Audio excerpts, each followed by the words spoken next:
Dear students, today in this session we are going to discuss short questions and language components based on the prose piece Light is Like Water, written by Gabriel Garcia Marquez. In the previous sessions we had seen the introduction to the author Gabriel Garcia Marquez and also the analysis of the short story Light is Like Water, written by the author. Now we had divided the story into two parts for the sake of convenience. Now after the discussion of the short story, now the discussion on short questions answers and language component will become much more easy. Now we'll start with the short questions and answers. Now the first question which is mentioned here is mention the names of the kids in the story Light is Like Water. Now you get the answer directly from the text, Toto and Joel. Now when you're answering these questions, short questions and answers, your answers should be either in a word or a phrase or a sentence. Because these questions are for 1 mark each, you need to be very precise. Your answer should not be descriptive. It should not cross one sentence. Now the second question, what do the kids demand if they win a gold Gardenia prize? Now the answer is submarine fishing equipment. Your answer can be a phrase like this, or you can frame a sentence as an answer like the kids demand submarine fishing equipment if they win a gold Gardenia prize. This also can be an answer. You can also give a phrase and put a full stop. Now the next question, who is the author of the story Light is Like Water and to which nation does he belong? Now the answer is Gabriel Garcia Marquez, and he is a Colombian.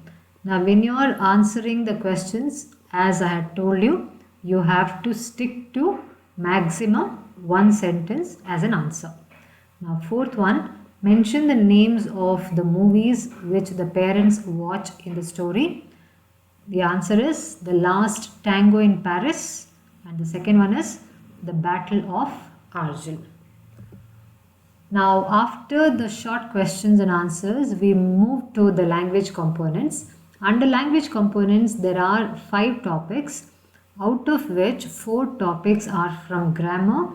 The 5th topic is from comprehension. Now under this, the first one is punctuation, second one is framing questions, third one is use of negatives, fourth one is linkers, and the last one is comprehension passage. Now when we come to the punctuation section, you need to concentrate on the most commonly used punctuation marks in a sentence. The most commonly used punctuation marks are a capital letter, comma, inverted commas, they can be either single or double inverted commas, question mark, exclamatory mark, and a full stop. So these are the commonly used punctuation marks. Though we have several more punctuation marks, we need to focus on these many. Now let us see how we can use these punctuation marks in a sentence given. The first sentence, well, buy it when we get back to Cartagena, said Toto's dad. Now if you observe here, there are no punctuation marks, so we have to use the appropriate punctuation marks in the sentence to make it more meaningful. Now this looks like a direct speech which is said by the dad, that is Toto's dad. So whatever is the statement made by Toto's dad, that entire statement will come within double inverted commas. So we will start with the double inverted commas because this is the statement made by Toto's dad. Well, buy it when we get back to Cartagena. This is the statement made by Toto's dad. So the entire statement comes within double inverted commas. Well, W becomes capital because it is the beginning of the sentence. Now after we say well, we take a short pause. Whenever we pause while reading a sentence, it means we need to use a comma there. the sentence is read like this: well, buy it when we get back to Cartagena. So after well, you use a comma. Buy it when we get back to Cartagena. Cartagena, C capital, because it's a proper noun. Now after the double inverted commas, you are going to put a comma. Said Toto's dad. Toto, T capital, again because it is a proper noun. Now at the end of the sentence, we make use of a full stop. Now the second sentence. It's a proof of their maturity, he said. Now again, this sentence looks like a direct speech, and when we use direct speech, double inverted commas, comma, full stop, these are the punctuation marks used. That's how we start. So it starts with a double inverted commas, and it's I capital because it's the beginning of the sentence. After it, apostrophe, and then S. It's a proof of their maturity, and then a comma, he said, a full stop at the end of the sentence. Now after punctuation, the second grammar topic is framing questions. Now when we are framing questions, there are two kinds of questions we need to remember. One is WH question, the other one is yes/no question. Now here, when you have to frame a question, if you get a sentence with the underlined word, then it means that you need to frame a WH question. If you do not get a underlined word, if the instruction is just yes/no question, then you should not think about the WH words or WH question at all. So let us look at the first sentence. Toto's mother was against making debts for pleasure. Now since you find the underlined words here, according to the instruction which is given here, you need to frame a WH question. Now what is a WH question? A question which starts with WH words. Now which are the WH words? What, why, who, when, how, where. These are the WH words. Now the question becomes like this: who was against making debts for pleasure? Now look at the second one. The family lives together in Madrid on the 5th floor of 47. Again you have the underlined words. So you need to frame a WH question. The question is, where in Madrid does the family live together? Now while framing questions, one more point you need to remember is the tense should be the same when you frame the question. Now the third one, yes, the father gifted the boat. So since there is no underlined word, it means you are supposed to frame yes/no question. And the same instruction is given in brackets also. So the question is, did the father gift the boat? Now the fourth sentence, yes, the children broke the lamps in the living room. So you have to frame yes/no question. Did the children break the lamps in the living room? Now fifth one, no, Joel does not like ice cream. Now you have to frame as yes/no question. Doesn't Joel like ice cream? Now sixth sentence, no, she hates watching movies. So answer is, does she hate watching movies? So when you're framing yes/no questions, you need to again see the tense of the sentence and you need to retain the same tense. Now after framing questions, we move to the next topic of grammar, that is use of negatives.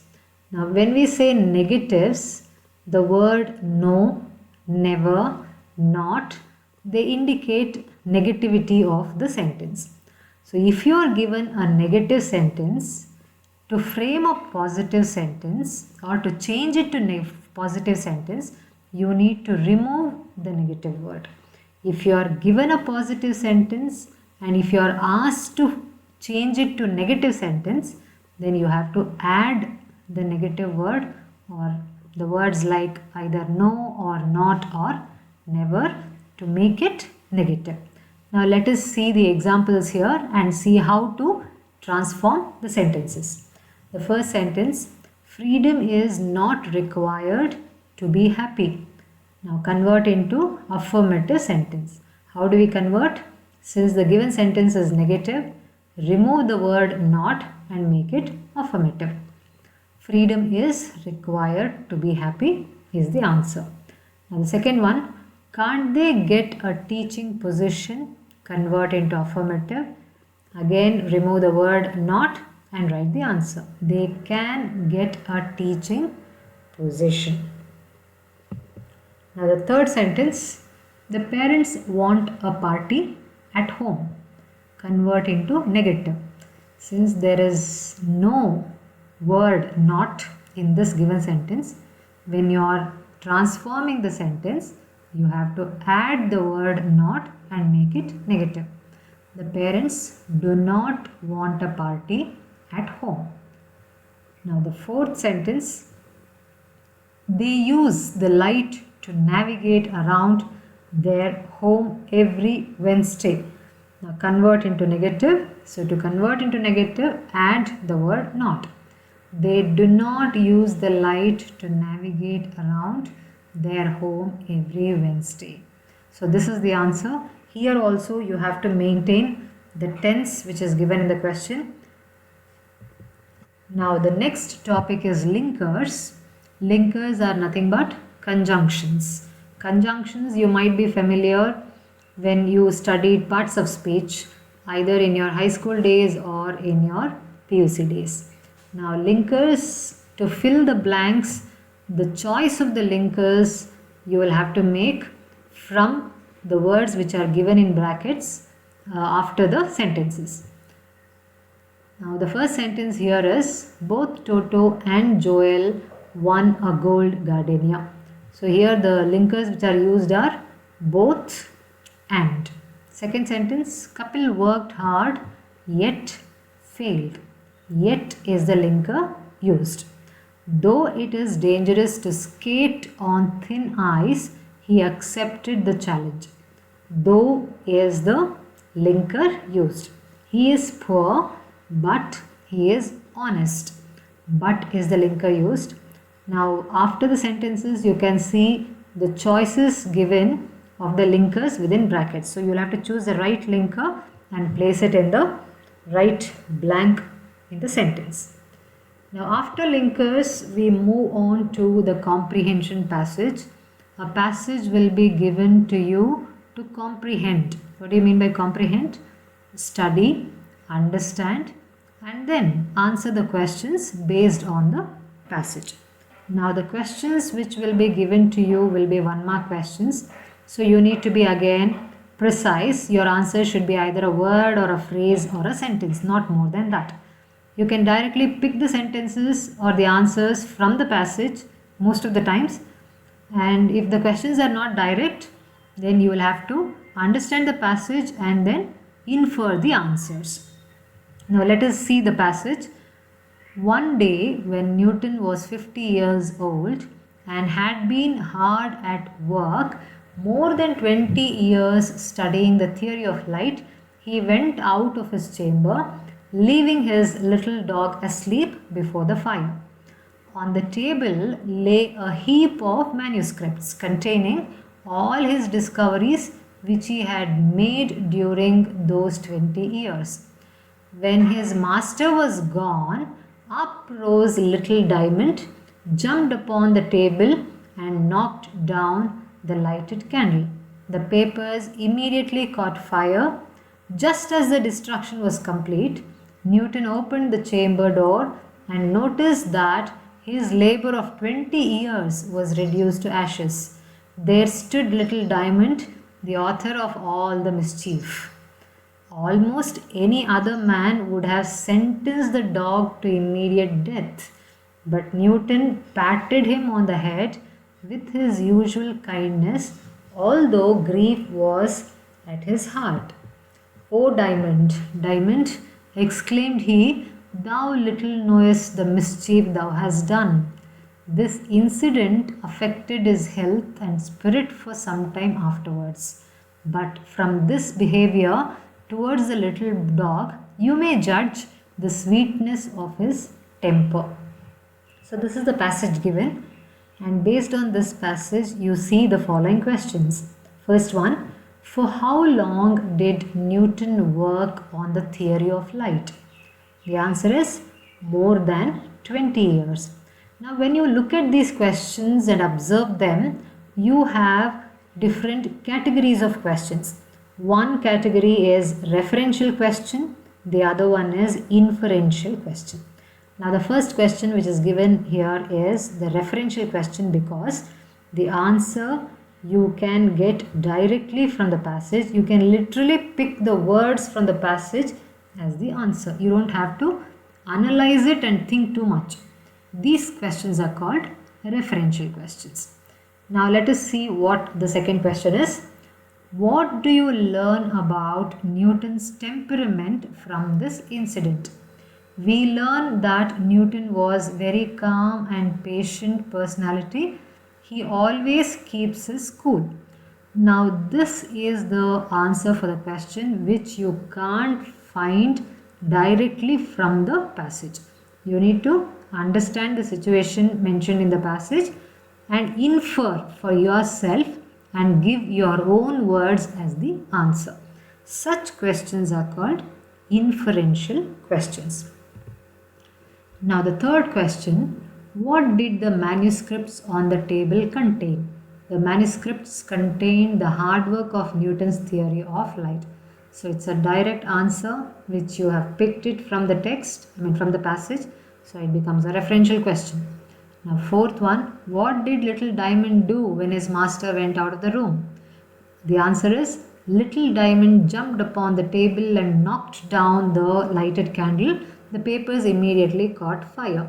Now this again is a referential question because the answer is directly taken from the passage. Fifth one, how did Newton treat the dog after the mishap? Answer, Newton patted the dog on the head with his usual kindness, although grief was at his heart. Now again here you have picked the sentences from the passage as an answer for the fifth question. So this question also becomes a referential question. So after discussing the short questions and the language components, I think the discussion of the entire lesson gets its completeness, and you can get back to the analysis of the lesson before you answer the short questions again. I hope this explanation has helped you to understand the grammar concepts to an extent. Thank you very much.